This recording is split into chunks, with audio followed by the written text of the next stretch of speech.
Lotus Jungle.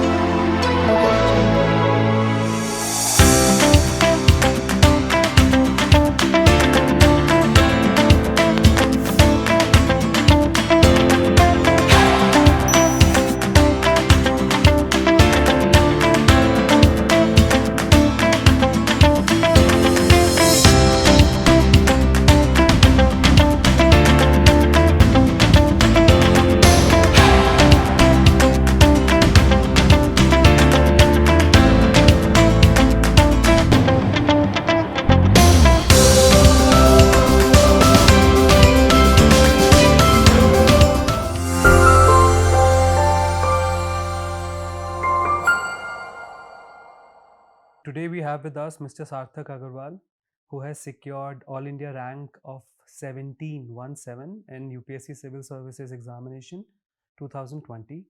Sarthak, we welcome you and we congratulate you on this tremendous success, and that too in your first attempt. And starting with our session, would you be so kind as to introduce yourself? First of all, thank you so much for inviting me and for your kind wishes.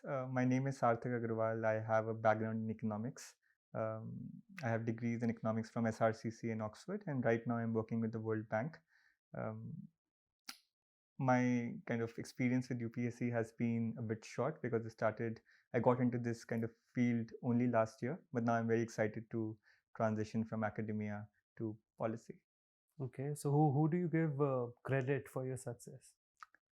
Well, there are lots of people, lots of experiences to give credit to. Obviously, my parents, first and foremost, my friends, my family, my teachers. I don't think I can get to the entire list without this interview being too long. But yes, absolutely. I mean, I think everybody who I've met, a lot of people who I've spent time with, they've influenced me in one way or the other.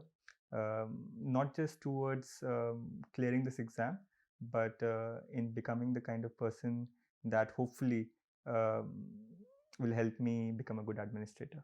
Okay, what about uh, your hard work or luck? How much was that involved in your success? Uh, I think luck plays a huge role. I'm not somebody who would discount that at any moment, especially in the first stage prelims. I honestly think that it played a massive role in me clearing that stage. I wasn't confident before that exam. And I think even throughout the thing, I mean, hard work is important. Lots of other things are important, but ultimately, I think it also makes you humble to reconcile to the fact that not everything is in your control. A lot of things are happening in the world, a lot of events are beyond your control, so it's best to that's the approach I followed. It's best to do what you can and then see things as they come. Okay, that's good. So, in terms of your academic journey, could you like detail a little bit about your academic journey or work experiences? Certainly. So from 2014 to 2017, I was a student of Shriram College of Commerce, from which I got a BA honors in economics. After that, I was awarded a scholarship from Oxford to study an MPhil, and I spent a couple of years at Oxford. Had a great time. Then I joined a research institute in London called the Institute for Fiscal Studies, which I spent some time in while I was in London. Then I came back, worked from home for a bit.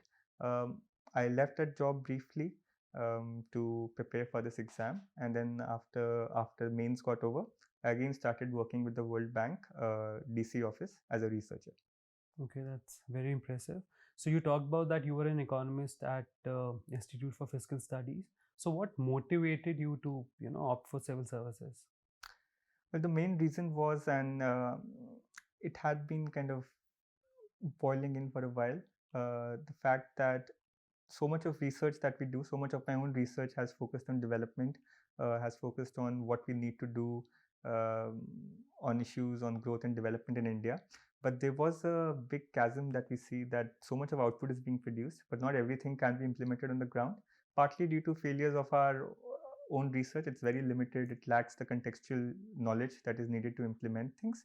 And also because I feel um, there isn't a great percolation of academic ideas into actual policy, especially at the field level where I think things are most important. So I, in my own small way, want to make an attempt to bridge that gap. And that's what the IFS also taught me, because I was doing a lot of research on tax policy in low income countries. But again, we saw that there was a huge gap in what was happening in developing countries around tax. Okay, so you left that job, you started for civil services preparation. So could you tell us about your journey or your 1 year of UPSC journey? It was a very interesting journey. In hindsight, I can say that now. I made a lot of kind of decisions that at that time seemed stupid, Rash. risky, rash. In that, I knew that I couldn't make notes. I wasn't comfortable basically making notes and relying on only one thing, one book, one newspaper, because I felt that things get boring beyond a point of time. And the one thing that was driving me wasn't discipline. I don't have a timetable or anything, but it was motivation, that I knew that I wanted to do this. And that also enabled me to take out time. For instance, when I was doing well, when I thought I was in the zone, I would spend as much time as needed without any concern about any timetable and so on. So that was the first bit. Again, as I said, clearing the prelims was based on luck for me a lot. It was based on, I tried to use my common sense. I tried to make a lot of decisions in the exam, but I don't think that I don't know. I honestly think that it was a major role of fortune that I managed to clear that thing. And after that, it was a bit more straightforward. I enjoy writing. I write even outside this preparation. I enjoy writing on policy issues. Um, so yes, I mean that phase was a lot more interesting. Preparing for mains for the 3 months, absorbing insights from a variety of sources and so on. I felt that was a very enjoyable period. Okay, so now that your marks have come out, your mains marks, what is it that worked for you in your first attempt? Well, to be honest, I cannot say for sure because I do not know how things might have turned out had I changed something or the other. But one thing that definitely worked for me was the fact that I trusted myself and I trusted my strategy. I wasn't. I mean, there was briefly initially there was a doubt in my mind that I'm doing this, not making any notes, whether I'm being rash, not joining any coaching, any study groups. But in hindsight, that independence also enabled me to take the kind of risks to be innovative, and I expressed that in my answers. I didn't really go by everything that people advised me to do, and ultimately I went by what seemed to make sense to me. um, so yeah, I mean, I think like being independent, being critical might have helped me. Okay, that's really good. So coming to making a strategy for UPSC when people leave their jobs or when people start this UPSC preparation, the first question that they have is, do we need to integrate our strategy for prelims, mains, and interview, or is it that they need to be dealt with separately? What are your views on that? Well, my experience was a mix of both. When in study, I think cultivating that interest in different topics related to Indian policy, that is the most important thing, and that works equally well for prelims or mains. But apart from that, when you talk about attending the exam and studying for a subject and appearing for an exam are often two different things. So you learn that when you attempt test series or you attempt mock tests, because the way you eliminate options in prelims, it is a skill of its own, and the way you do things in mains, the way you write answers and so on, um, again, it's a very different thing. So I would say, as far as the broad strategy is concerned, as far as the broad content is concerned, they overlap quite a bit, but they each have their specifics, so make sure that one devotes time to understanding that idiosyncrasies too. Okay, so a key component of making a strategy is time management, right? And the three challenges in front of a new student is, of course, prelims, your mains, and your optional, right? So how did you divide time between these three in your 1 year of preparation? So the strategy I followed, and I'm not sure I can advise to a lot of people, and this is how I've done things always, is not been to rely on timetables and strict time management and so on, because I know a lot of people say that, and it works well for them, that you say give 40% time to optional, 30% time to something else. But for me, the thing that worked best for me was that I would just pick up things every morning or every afternoon, what I felt most interested in at that point. So it was very driven by motivation. So I never felt that I was staring at a book but not enjoying the process or not getting anything out of it.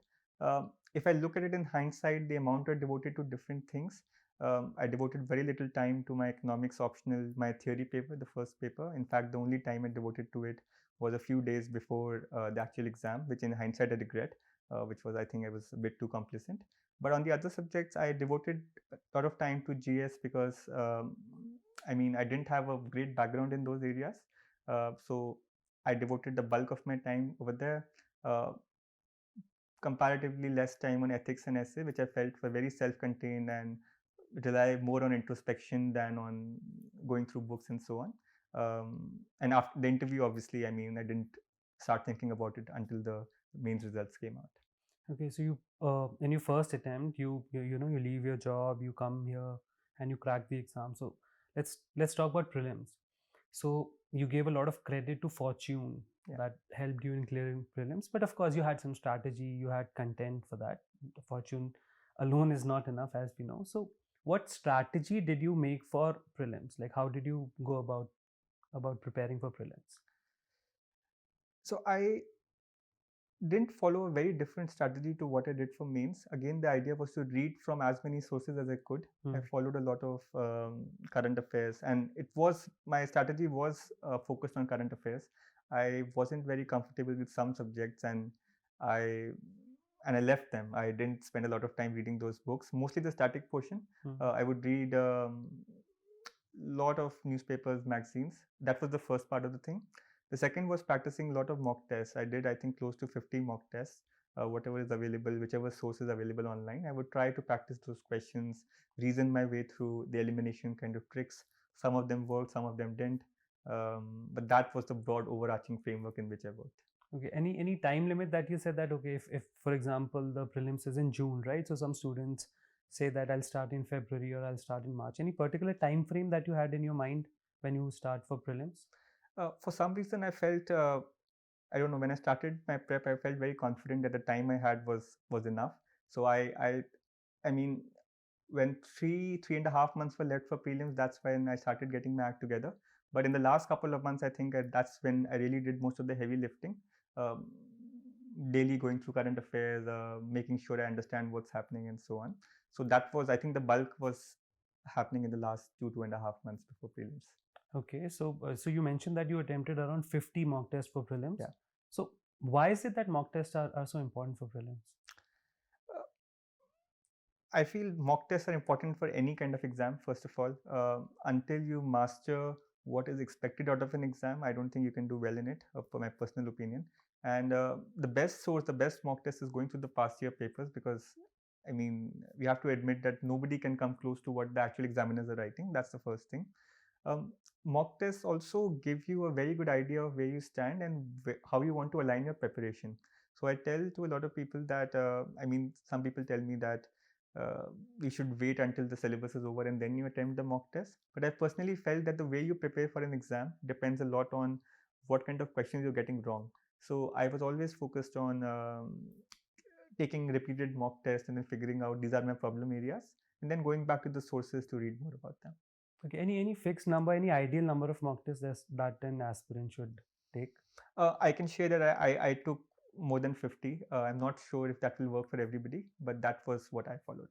Okay, one of the most common questions, Arthak, is that students or aspirants they say that when once we are done with the mock test, it takes a lot of hours to analyze it or to make notes. What was your strategy regarding it? No, I completely agree with that. I think it takes more time to understand why you made the mistakes you did and also the questions you gotten right due to luck or whatever than in sitting the exam, which can be a painful process. And it was a painful process for me because you keep getting things wrong. I would keep getting low marks in the prelims, mock tests, and I would feel, why am I even going through the answers and so on.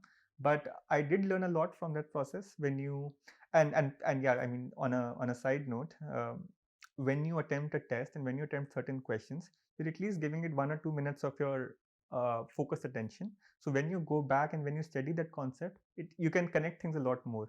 And that worked very well for me because when you're able to connect things that you have approached from a certain angle and you go back and read on the internet, that's what I used to do. The things I got wrong, I wouldn't really look at the solutions manual, but I would just go on the internet and read whatever I could find about it. It's a painful process, it's a time consuming process, but I think it's something that is also useful. Okay, so any could you tell us about the sources that you used for prelims? um, I relied a lot on current affairs, as I said, and mostly on Vision's materials. I'm not saying that because I'm talking to you, but that was the main source for me.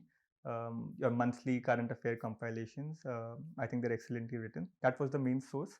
Apart from that, again, whatever I could find online, in newspapers, and I wasn't really, as I said, very reliant on, say, reading the Hindu every day. My purpose was to get whatever I could understand about Indian policy, be it from any source, even if that's not very used by UPSC aspirants. But wherever you can find information that is relevant to what's happening in India and happening in the world, that was my source basically. Okay, okay, that's fair. Uh, Another key doubt or key question aspirant has is how many questions should we appear should we take up in the prelims exam, right? So there's two streams of thought. One say that okay, you give mock test and then you understand how many questions you are comfortable with. There's another that okay, you need to do at least say 85 or 80, right? So what was your strategy? What is your view on this? Um, so when I was appearing for my mock test, I don't think I attempted more than 75 questions in any of them, simply because I had absolutely no clue about the rest. So that was a fixed upper limit for me. When I appeared for this exam, I had the same intention, but very soon I realized that the exam appeared very tricky, very tough, and I'm not getting anywhere if I attempt 75. So I had to be a bit more creative, bit more risk taking, and I went up, I think, around 87, 88. Um, and my reasoning was very simple. If I'm getting, say, 60 out of 200, it doesn't matter if I get, say, even 30 if those mistakes happen. So I was bold, I took risks, and that's why I credit luck a lot in clearing the exam. So one important thing that you mentioned here that and a lot of aspirants should take note of it is that he decided how many questions to attempt in the paper itself. So for example, if it's an easy paper, you can increase the number of questions that you may attempt. If it's a tough one like this year's paper 2021, maybe you can cut down a little bit because there are more number of factual questions. So very important learning that Mr. Sarthak gave to us. Coming to mains, what are the sources that you followed for mains, and what was your broad strategy for mains? Well, the broad strategy was again similar in that you absorb insights from whatever sources are available.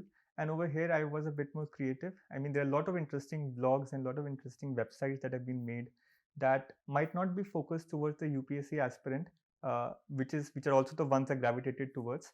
Um, for instance, I mean, when I would read history, I would read the usual book, but then I would also go back to see if there are any blogs written by historians being critical of what's been said, and that gives you a lot of perspectives. You don't need to remember everything. And I would go through the archives of Hindu, Indian Express, and these newspapers quite often every day, just looking up online whatever is mentioned in the syllabus, every word of it, and reading whatever comes up.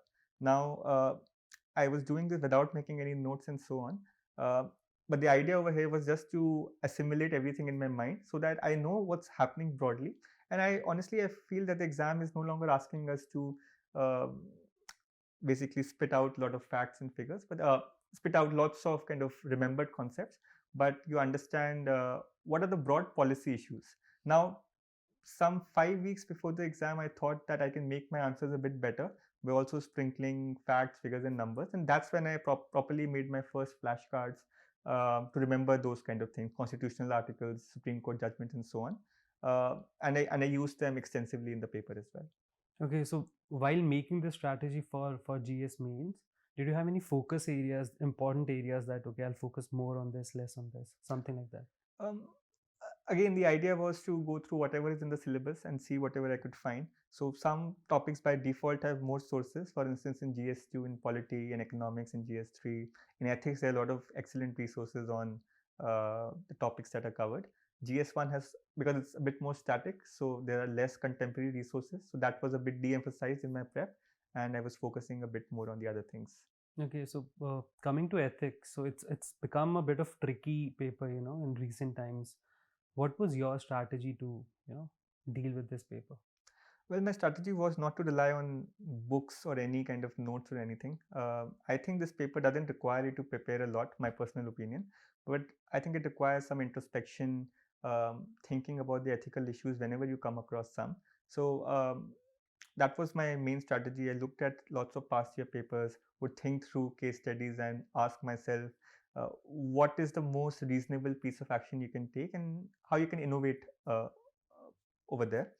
The second thing I did was to make note of many examples, many real world examples that are relevant to ethical cases or ethical questions. And honestly, when I came out of writing that paper, I felt that uh, I didn't need any kind of formal preparation at any stage, because I know some people, they write a lot of philosophy, a lot of, I mean, dense terms in the paper, but I didn't see the need to at any point. Um, and after the results, I am again convinced that this exam is testing what it says on the cover, that it is a test of your basic ethical awareness and not a test of philosophy. Okay, so coming to case studies part of the ethics paper, did you make any particular strategy for that? I discussed them with my parents. I would discuss whatever course of action was followed. I read a lot of civil servants' memoirs during my prep, before my prep, and you just have memories of what people did in similar circumstances. Now, one thing you find with the case studies is that they're very relevant. They're no longer very abstract or things that wouldn't happen in the real world. These are things that you see in the news all the time. Mm. So you go through websites where the actions civil servants take are chronicled, and you find a lot of instances when similar people have faced those problems and what they have done. And in some cases, I also refer to them verbatim, saying that so and so incident happened, this officer did that, and that was very well received. So my solution in this case probably makes sense. Okay, so coming to the most ignored paper of UPSC means the essay paper. Uh, the first question students have is that, so do we need good vocabulary, good language for this paper? What is your view on that?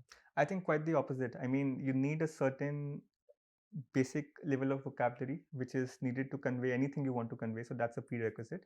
But beyond that, I think this is a test of your argumentative abilities, this is a test of your critical thinking abilities, and it shouldn't be seen as a descriptive GS kind of paper. I saw the essay paper as a debate. It's about writing a debate. It's about writing a very well informed opinion in which you can freely express your views as long as they are backed by facts and evidence and reasoning. And also take up any kind of counters to your argument, then you address them. So it's a very kind of argumentative piece of writing, which I think is a bit underemphasized. I see a lot of resources that just mention that you cover 6 or 7 aspects of it, of every issue. You write a well-rounded, broad answer without taking any firm view. But I didn't subscribe to that idea. What I did was that I referred to a lot of Western resources on how to write an essay, because the essay, incidentally, is one paper that has the best resources available online, because every university in the world invariably has some guidance on how to write an academic essay, and I followed them very extensively, and that was the crux of how I prepared for this paper. Okay, so was there any particular time that you decided that, okay, now I'll start, my preparation for essay, and how many mock tests did you give for essay? So again, I didn't have any specific time allocated to this paper. Whenever I felt that okay, this is a good time to practice an essay, maybe I would do that. Coming to the mock test, I think I wrote 5 mock tests in all for the essay paper, so that makes it like 10 essays. That's what I did for the paper. Okay, so in the last 2 3 years in essay also, there's been a set approach that, there are two sections. One is the philosophical essay, the other one is non-philosophical. So in terms of, attempting the philosophical essay, what is your strategy for that? To be honest, that was a bit of a surprise for me, because I hadn't practiced any of that sort. I'd only written, the GS kind of topics, again, but with a different approach, not what you use in GS. Hmm. Here, you have to be more argumentative. Uh, so it was a surprise for me, and I had to decide on the spot how do I approach that. Um, but the basic idea remained the same. I tried to be as critical as I could, to be as nuanced as I could, Hmm. and use that prompt as a guiding light, but ultimately to construct an argument that is reasonable, that revolves around the prompt, but it is not just explaining the prompt, if you see what I mean. um, and again, I argued my case, I gave counter examples, I addressed them. um, I think the broad strategy remains the same. It is an academic essay, after all, whether it's philosophical or whether it's non-philosophical. Uh, but yes, I mean, over here, it is less reliant on facts and figures, the evidence you use, and more reliant on reasoning, on logic, on real-world examples. Okay, so coming to the answer writing part of mains, when did you start your answer writing practice for mains? Um, the first mock test I wrote for mains was towards the end of November. The mains happened in January, so I had, I think, 6 7 weeks or whatever was left by then. Um, And I ended up writing, I think, close to 15 to 20 maybe full length papers for the mains exam. Okay. Any ideal number of tests an aspirant should? Again, I think it depends on where you're starting off from. So, as I said, personally, I was more comfortable with writing. So, I think I had to spend less time, even though my handwriting in the first exam was pathetic. So, that was a bit of a steep learning curve. And also, you manage your time, how you're able to put out the maximum number of points. I think these things require practice. So, be as flexible as you can. Okay, so in terms of answer writing, like at Vision Eyes, we focus a lot on, apart from content, obviously, we focus on the structuring, the presentation, or the answer alignment, that you're writing relevant things. How did you balance these two out when you were making a strategy for answer writing? Um, I agree that both of them are important, but personally, the way I write is that I do not spend a lot of time to structure the answer. I do not spend, say, people advise that you should spend a minute and then write down. And I think that's the same with speaking as well. I do not do that either. So my idea was very simple. When I read a prompt, whatever came to my mind, I would just keep writing as much as I could. Thankfully, I think I made a point to maybe strategize inside my mind while I was writing those answers. But the idea was to convey as much content as I could, and also to make sure that you're addressing all parts of the question and make it very explicit that you are. So, for instance, if the question has, say, three subparts, then you make it easy for the examiner by saying, okay, this is where I'm answering the first subpart, and this is where it ends, and so on. So in terms of attempting the number of questions, uh, a set of people say that you attempt 20 questions, or the whole paper, and there's another set which says that you attempt lesser questions but with higher quality. What was your approach towards it? I mean, coming from a CBSE board, we are always taught to attempt everything that we can, and that's what I did over here as well. Okay, so that wraps up our GS mains section. Now let's come to the optional. Of course, you had economics as an optional. What was your reasoning behind choosing economics? It was never a question of debate for me. I had studied economics, I liked economics, so it was an easy choice to take economics. Okay, so in terms of telling the aspirants, a lot of them are, say, engineers who don't want to take up engineering, or reading geography in their bachelor's but don't want to take up geography. Mhm. How would you recommend them to go about finding the right optional for them? Um, Personally, I did not get into a lot of these debates or discussions about which optionals are most scoring and which are most easiest to prepare. Mhm. For me, it was a very simple thing that I do what I wanted to do. I do what I like, because ultimately, when you are relying more on motivation than discipline, it's important to be enjoying the subject a lot.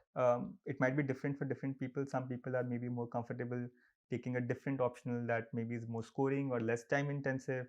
I do not have anything to say to them, but this was my approach. Okay, so in terms of preparing for economics, you're optional. Any strategy for number of marks, or how much time will you give to optional? So personally, I didn't take any mocks for optional. To be honest, I think I wrote one paper on the Indian economy, which is the second paper in economics optional, and practically nothing on the first paper. I would advise, first of all, people who are opting the subjects they are comfortable in, to not be complacent, to not be overconfident, which is what I was, and I regret that slightly.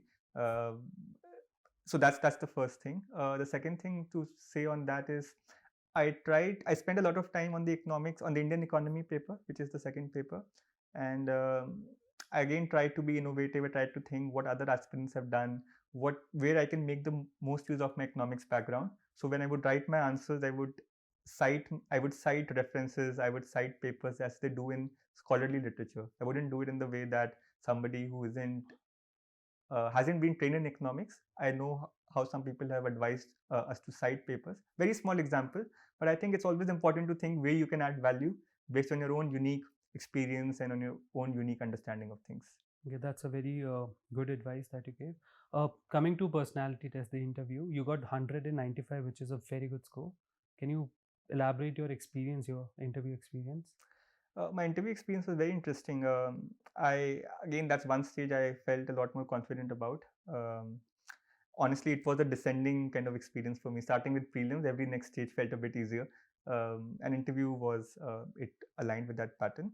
I took again a lot of mock interviews just to see what people are thinking, because it's not something that's in your control, your perception. So it's also important to see what the board might think while listening to you.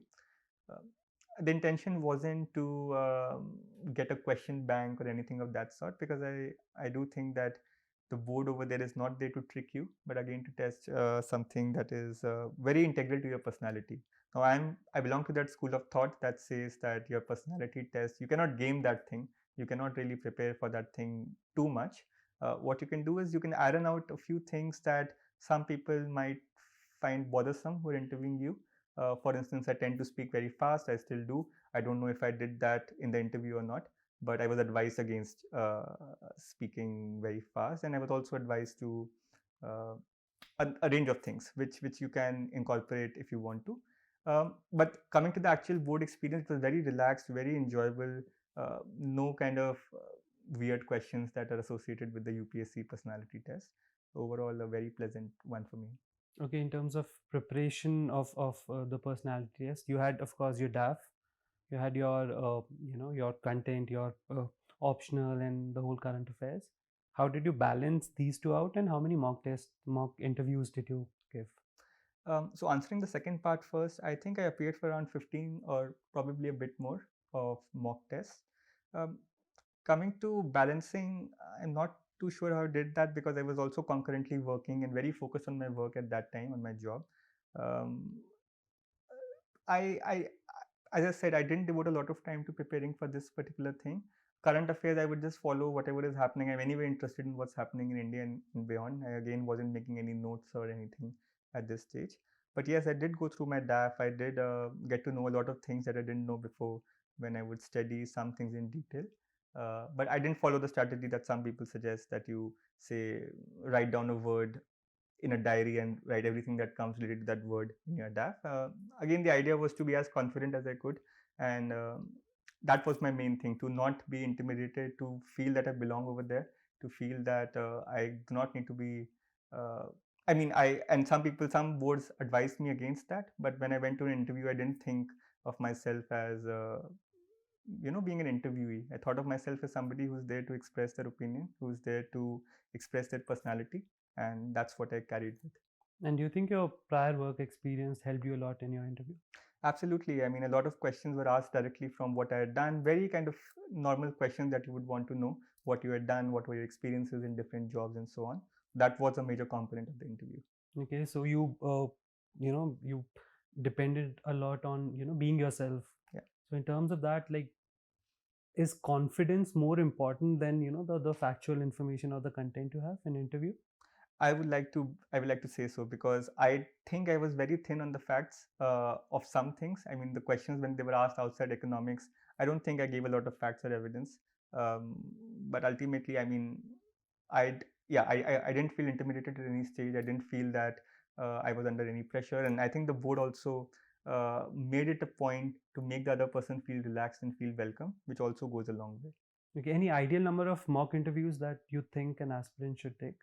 Well, with the preponderance of a lot of free mock interviews being offered and so on, I think it's no harm in taking as many as you can. Not just for this exam, but having five senior respected people giving their opinion on how you say things. I think it makes you a better orator. It helps you understand certain things that are lacking in your personality that you can even improve outside the UPSC interview experience. Okay, so let's come to the core of UPSC, which is the current affairs, right? So what was your strategy to prepare current affairs? Well, current affairs was also the main crux of my preparation. As I said, I didn't really spend a lot of time reading the static books and the static portions. And my strategy over there was very simple. It was that I would read whatever seemed relevant, as I've said before. Whatever, for instance, if I'm in the government, if I'm in policy making, then what are the things that are likely to bother me? What are the things I want to be aware of when I wake up every morning? That was my strategy. It makes things very broad. It takes you to sources that no UPSC aspirant would probably go towards. But if you are not very focused on making notes and remembering everything, but the intention is to understand the broad kind of parameters of how things work in the world, how things are in the world, then I think ultimately it all fits in together when you're writing an answer. Okay, so what is your opinion on the view that a lot of people say that you should read newspapers, make notes and all. So what would you say to that? I think if it works for you, then well and good. Just the problem with me was that if I got bogged down in making notes, I felt I would lose interest in the topic, which I felt was a lot more important because doing things in an uninterested way, I think it's hard for them to stick in your mind. That's what I felt personally. So my idea was whatever seemed interesting, and you spend some time cultivating that interest. So for instance, when I started off, I was much less, you know, much less interested in topics on environment, for instance. But by the end of it, I was, I mean, it's hard to ignore, and I feel stupid for not being interested in it earlier. So that is the idea. Once you get interested in these topics, which was built more by reading lots of things rather than reading few things, which also tend to be narrow in their scope. When you read few things, you can get only certain perspectives. You don't appreciate the beauty of the topic. And my idea was to appreciate that beauty, and then towards the very end, concentrate on making flashcards and facts and figures that I could put in the exam. So in terms of, so you were reading the newspaper, but not for making notes. You wanted to, imbibe Yeah. whatever was given there. And for, say, revision, you were dependent on the Vision Monthly magazine. Exactly, and for revision also, a lot of times I went back to those articles. For instance, I mean that's not the most efficient strategy, but sometimes I would remember that, oh, I read this down to earth article many months ago that was very useful, but I don't remember anything of it now. So I would try to remember, okay, was it related to this topic? Then I would search this topic down to earth and read that article once again. Okay, so in terms of, notes making in general, say for your optional or GS, what is your opinion on that? And of course, uh, do you prefer making online notes over offline notes? So I didn't make any notes in the exam. I still don't have any notes from that exam. So I'm not sure I can answer that, except for the fact that I did make some kind of notes, as I said, few weeks before, which was facts and figures and constitutional articles that one could write in the paper. Okay, in the beginning, you talked about a lot of UPSC platforms that are coming up, especially online platforms. Yeah.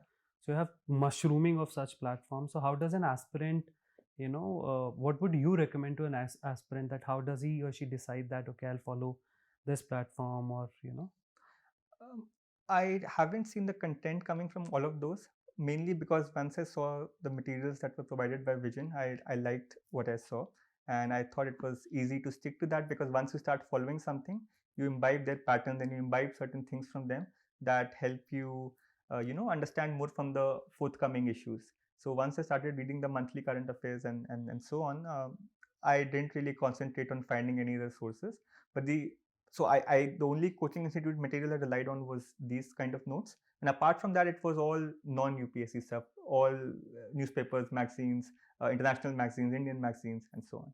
So I know it's not highly relevant for you because you were not a classroom student, but for those who are classroom students, would you recommend to, recommend them to limit their sources, or, instead of just say focus on what's being taught in the classroom and the sources or the mini test, rather than focus on a lot of these digital platforms that there are? Uh, so again, it's a very specific kind of question which might work for different people. But my understanding and my strategy has always been to um, expand your sources to the point that you are able to understand again the beauty of the subject. Now, I know that current affair compilations, they go a long way in trying to do that, but ultimately it is a condensation. I mean, they're in a condensed form. So I would suggest that it maybe makes sense to have disparate sources while you're preparing, while you are understanding the subject. But when your focus is to look at compilation, that still is probably useful to just focus on one. Okay, so let's come to the non-academic side of UPSC preparation, motivation. I mean, you need a lot of motivation for this exam, especially if you don't clear it in the first attempt. How did you, in your 1 year of preparation, how did you find that motivation? Uh, Well, I think it was coming from two sources. My family was instrumental in that. I mean, my parents, my mother especially, very keen on me doing well in this exam. That was the first part. The second part was also that I had spent a bit of time before this exam being very clear about why I want to do it. I wasn't in a rush. I wasn't feeling that I'm doing it just for the heck of it. There was a strong reason. And I also knew what I would do if this didn't work out. And for me, that kind of confidence you get when you know that you have a backup option, when you know that this is not the end of the world, the amount of confidence it gives you, I felt was amazing. because at never stage you felt overwhelmed by the process. At never stage, at no stage did you feel that this is too big for you, because when you know that you can easily walk away on something that is different, but something that might serve you well as well, then yeah, it's very empowering. Okay, another uh, issue that I want to discuss with you is that of anxiety, stress, especially your batch because of the whole COVID pandemic last year. How did you deal with the stress of this exam or the anxiety of this exam, the things around the exam which bother you? um, I I did kind of focus, as I said, on not being too consumed by this exam. For instance, not being too consumed by, say, watching videos of past toppers, or by getting into this universe very much. That was one reason why I mean, all my friends are from very different backgrounds. They bring different perspectives to your life, and they make you feel that this is not the entire world, and that helps limit your anxiety to a great deal, at least for me. It might not work for other people again, but towards the exam, yes, I mean, you do feel anxious, especially before the results. I felt very anxious, and that's where your friends, your family, I think, play an important role.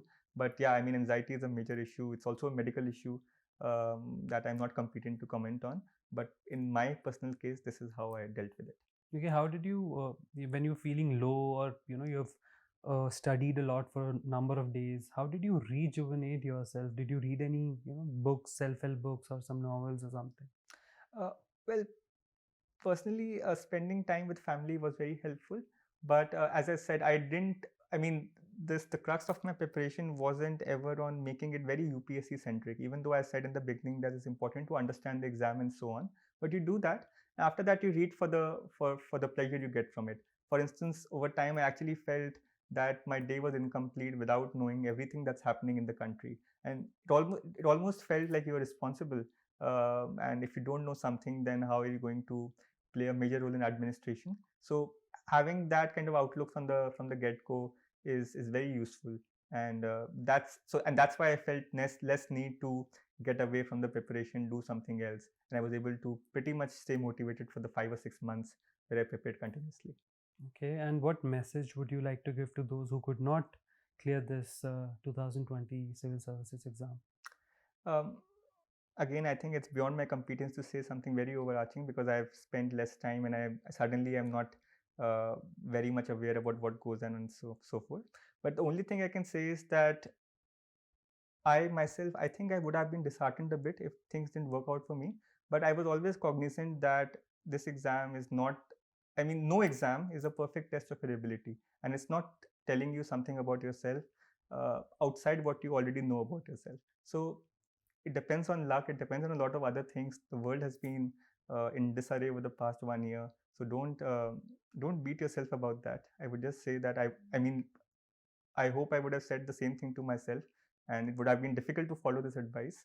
Um, but yes, the idea is that the world is much bigger than this. There's a world outside UPSC. It's no longer the only option to contribute to development in India and so on. People are doing lots of exciting things. Lots of exciting things happening outside. So I would just say that try to be as not very consumed by this, even though it might be disheartening now. I think that's an excellent advice. Uh, so now that you've made it, in terms of being a bureaucrat and you've cleared this exam, uh, firstly, how do you see yourself? Has your own view towards yourself has changed?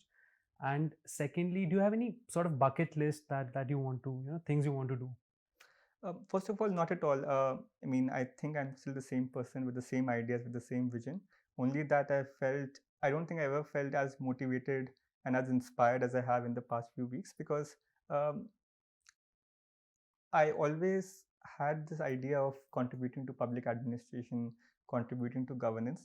But when you're in this field, and especially I've seen a lot of messages, received a lot of messages from people who don't know me, that they're very happy to see me in this field, not just because they're happy for my success, but they also think that I have the potential to do well given my background. And that is the most inspiring and motivating thing. Um I can't wait for training to start. I can't wait to be on the field. It almost seems too long waiting for 2 months and so on. So yeah, I think, I mean, ultimately I think I'm the same person, but much more inspired and much more motivated. Okay, so one more thing I want you to just share your views on is that there are a lot of aspirants right now preparing for it. There's somebody who's in first year of college. There's a person who's studying from a village. There's this diverse set of candidates and aspirants. What would you like to you know tell them, and how would you like to motivate them based on your own learnings and experiences?